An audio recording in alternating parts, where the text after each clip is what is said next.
आज मैं जो वीडियो लेके हाजिर हुआ हूँ वो है कनाडा के वीज़े के बारे में। तो मोस्टली आपको पता है कि आप जब भी अपने तौर पे वीज़ा अप्लाई करते हैं तो 99% लोगों का वीज़ा रिजेक्ट हो जाता है। उसकी एक रीज़न ये होती है कि जो वीज़ा ऑफिसर किसी भी कंट्री के अंदर किसी भी एम्बेसी के अंदर जो बैठा वीज़े को प्रोसेस कर रहा होता है वो सेटिस्फाई नहीं होता कुछ वजूहात की वजह पर, जिसकी वजह से आपका वीज़ा रिजेक्ट हो जाता है और आप फिर एजेंट के पीछे भागते फिरते हैं और एजेंट आपसे मुंह मांगी कीमत चार्ज करते हैं। तो मैं आपको आज कुछ 5 ऐसे पॉइंट बताऊंगा कि अगर आप उसको फॉलो करें तो इंशाल्लाह अल्लाह के हुक्म से आपका वीज़ा लगने के चांसेस बहुत ज़्यादा बढ़ जाएंगे। तो मेरे साथ जुड़े रहिए इस वीडियो में। अगर आप इस चैनल पे नए हैं तो मेरे चैनल को सब्सक्राइब कर दें और लाइक और शेयर कर दें। मेरा नाम है मोहम्मद अमीन और मेरे चैनल का नाम है वीज़ा। चलिए जी शुरू करते हैं। जो सबसे पहला पॉइंट है, जो आपने जब भी आपने कनाडा का या किसी भी कंट्री का वीज़ा अप्लाई करना है तो आपने उसके वीज़ा एप्लीकेशन के साथ एक कवर लेटर लगाना है sorry about that, cover letter लगाना है जिसके अंदर आपने वीज़ा ऑफिसर को ये शो करना है कि you are the genuine visitor. आप जाएंगे और वापस आ जाएंगे तो उसका तरीकाकार ये होता है कि आपने जो लेटर है उसके अंदर ये लिखना है कि आप जो से हैं जेन्युइन विजिटर हैं, आप पहले अपने कंट्री में घूमें। जैसे आप पाकिस्तान से हैं, इंडिया से हैं, बांग्लादेश से, कहीं से भी हैं, अपने कंट्री में घूमें। और जाहिर बात है जब ये जो गोरे लोग एम्बेसी में बैठे होते हैं इनको पता होता है कि जेन्युइन विजिटर कौन सा है और कौन सा नहीं है। इवन ये जो गोरे लोग होते हैं यूएस में, कनाडा में, यूरोप वगैरह में या किसी भी कंट्री में, ये सारे साल काम करते हैं, अपनी सेविंग करते हैं। सेविंग करने के बाद 1 महीने के लिए वेकेशन पे जाते हैं। तो आपने जो कवर लेटर बनाना है उसके अंदर आपने ये शो करना है जी कि आप जेन्युइन विजिटर हैं, आप जस्ट विजिट के लिए जा रहे हैं।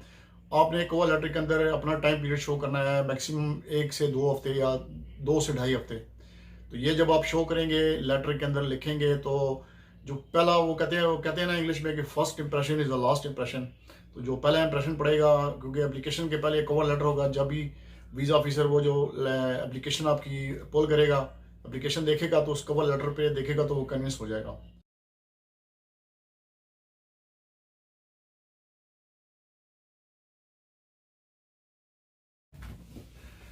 तो जो सेकंड पॉइंट है वो है ट्रैवल हिस्ट्री। ट्रैवल हिस्ट्री का मतलब ये होता है कि आप जेन्युइन विजिटर हैं, आपको घूमने फिरने का, नई नई जगह देखने का बहुत शौक है, तो आप फर्दन वक्तन अच्छा फवक्तन जी, आप जो जगह वीज़ा घूमते रहते एप्लीकेशन का हैं। जो सेकंड पार्ट है इसका वो मतलब है ये नहीं ट्रैवल होता कि आप हिस्ट्री। किसी एजेंट के पास चले ट्रैवल जाएं और हिस्ट्री भी उससे बहुत पैकेज ले इंपॉर्टेंट लीजिए, होती है। सिंगापुर, थाईलैंड, मलेशिया वगैरह का।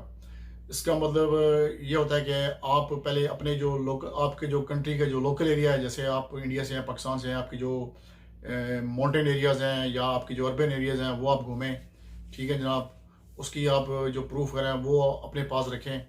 उसके बाद ये जो ट्रैवल हिस्ट्री होती है ये 1 महीने में ही बनती है, कम से कम इसको साल 1.5 साल चाहिए होता है। आप जैसे छोटा मोटा कंट्री एक टाइम पे एक ही कंट्री घूमें, जैसे दुबई चले गए, दुबई 1-2 वीक के लिए चले गए, उसकी जो हिस्ट्री आपके पासपोर्ट पे स्टैंप होती है वो बन जाती है।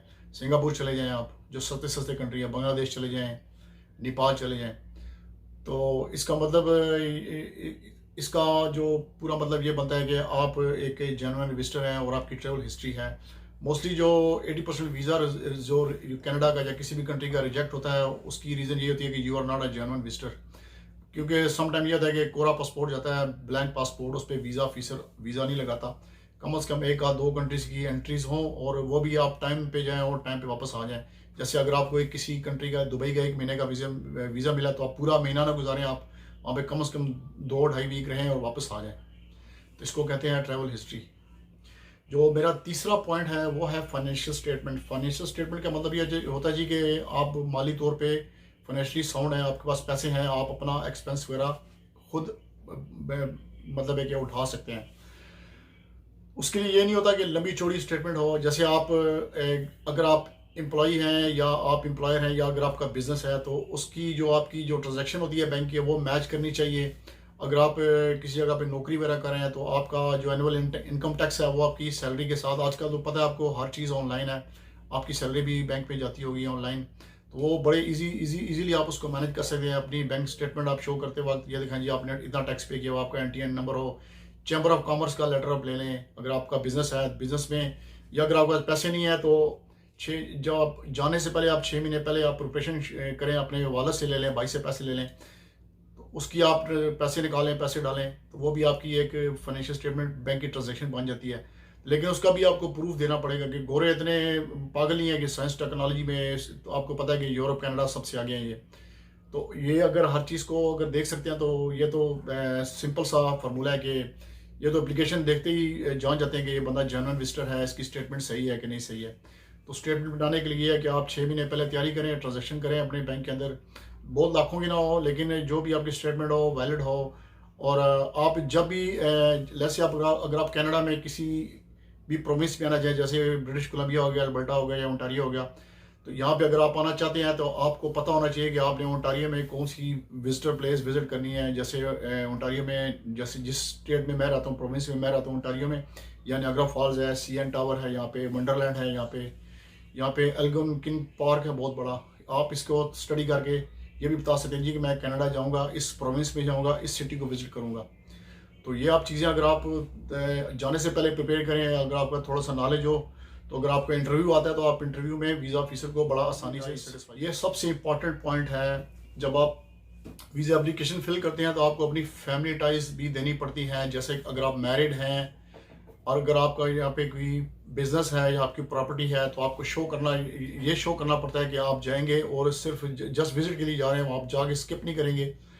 तो उसमें यह होता है कि अगर आपकी प्रॉपर्टी है तो उसके प्रॉपर्टी के पेपर भी आप लगा सकते हैं। अगर फैमिली टाइज में अगर पेरेंट्स हैं, अगर आप शादीशुदा हैं, आपके बच्चे हैं, तो ये भी फैमिली टाइज में आते हैं। आप इससे वीज़ा ऑफिसर ये देख के सेटिस्फाई हो जाता है कि आप जो से हैं वो रियल में जेन्युइन विजिटर हैं और वापस चले जाएंगे।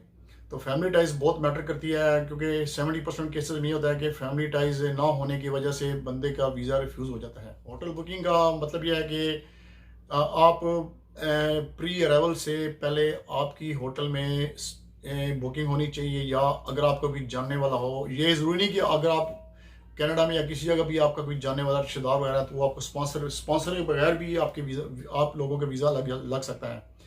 तो उसमें आपने ये करना है कि ऑनलाइन जाना है। वेबसाइट booking.com एक साइट आती है, एक है trivago.com आता है, और भी काफ़ी सारी वेबसाइट्स हैं, expedia.ca है। इसके अंदर जाके ऐसे भी होटल्स हैं जो विदाउट एनी पेमेंट आपको होटल की बुकिंग कर देते हैं। तो आप कोशिश ये करें कि जब भी आप होटल बुकिंग करें तो ऐसी बुकिंग करें कि जिसके अंदर आपसे पहले पेमेंट ना मांगी जाए। इससे ये साबित होगा वीज़ा ऑफिसर के ऊपर कि इस बंदे ने अपनी जो हार्ड अर्न मनी है ये वैसे वेस्ट नहीं किया है, he is a genuine visitor. Social media आजकल हर बंदा यूज़ करता है, जैसे फेसबुक हो गया, व्हाट्सएप हो गया। आप कोशिश करेंगे फेसबुक पे कनाडा में, US में, जहाँ का भी आप वीज़ा अप्लाई करना चाहते हैं, वहाँ पे किसी गोरे से या किसी अपने देसी पाकिस्तानी इंडियन बंदे के साथ दोस्ती लगा लें, और ऐसी पक्की दोस्ती लगाएं कि एंड टाइम पे आपके वो काम आ सके।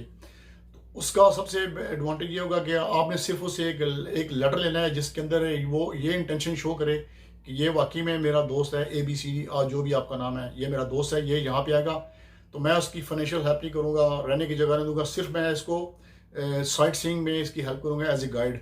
अगर आपको आपका फ्रेंड फॉरेन कंट्री में कोई भी है, चाहे रिलेटिव भी हो जाए, लेकिन ये शो ना करें कि मेरा रिलेटिव है, आप ये शो करें जी मेरा फ्रेंड है ये। तो अगर आपको वो ये लेटर दे देता है कि जी कि मैं इसकी हेल्प करूँगा, इसको घुमाऊँ फिराऊँगा, तो उस पर भी आपके चांसेस बहुत ज़्यादा बढ़ जाते हैं। तो ये 5 चीज़ें अगर आप इन पे फॉलो करते हैं तो इंशाल्लाह आपका वीज़ा कनाडा का बहुत इजी लग सकता है। अगर आपको मेरी वीडियो अच्छी लगे तो सब्सक्राइब करें, लाइक करें और दोस्तों के साथ शेयर करें।